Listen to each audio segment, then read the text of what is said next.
However, on today's subject, coils. So what are coils?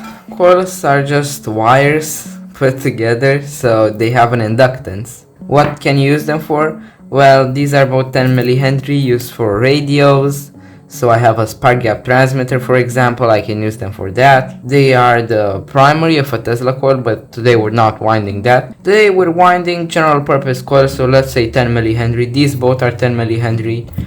These are the coils I made. This needs a little bit more tape. This is the first I made. I didn't have enough wire, so I had to solder the wire. And these are pretty good, yeah, these are 10 millihenry, like in the ballpark, right? This is horrible.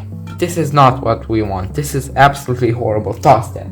What you need? You need a lot of electrical tape. Lots. This is the thing. You need a whole roll of tape. Not that much, but you're gonna cover it in tape later. Some shiny surface, the slippery the better. So you do the wire slip test. What you do basically is you wind one coil and you keep it very tight, and the easier it slips, so right now the easier it slips, the better the surface will be. This metal is pretty good. You can do it on plastic, PVC. PVC is the hardest. Those little medicine bottles, those are pretty nice too. First of all, the first thing you got to do is establish the first layer. So you can use an online calculator to calculate 10 millihenry. So let's say it's 10 turns. So first of all, you take the distance on what you're gonna wind and you mark it. So you mark, let's say this is how big of a coil you want, and this is the distance, the length, and then you have thickness, diameter. It's just the diameter of the can plus the diameter of the wire. You can measure that with a caliper, and then the inductance is gonna be dictated by turns of wire. So first of all, to make a good first layer, you got to cut some duct tape. I have here electrical tape, but you can use like every tape. Just, it has to be very good tape, because you're gonna stick it, restick it multiple times.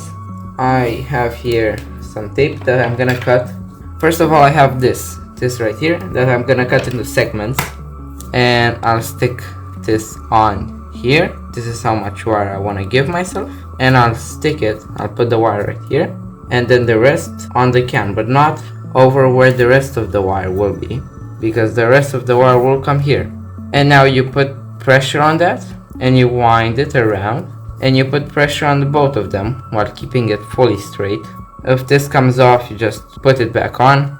If it falls off permanently, get a new piece. And now we're just winding. I'm not gonna wind all the way to this because this is like 20 turns. I'm gonna wind just 6 or 7 turns. So you just do it, keeping everything tight. You don't want anything to be loose. Do it with 2 fingers. If your coil isn't tight, then you'll have problems with duct tape, problems with inductance because it will have a different diameter. In the end, you still have to measure your diameter and add like a turn or 2 of wire. It's not perfect, you're gonna have some space. And every once in a while, what you do is you just compress them. Just compress it, push down. Yeah, now it's a bit better. Where you see a lot of space, you push down with a lot more force. This is all pretty good.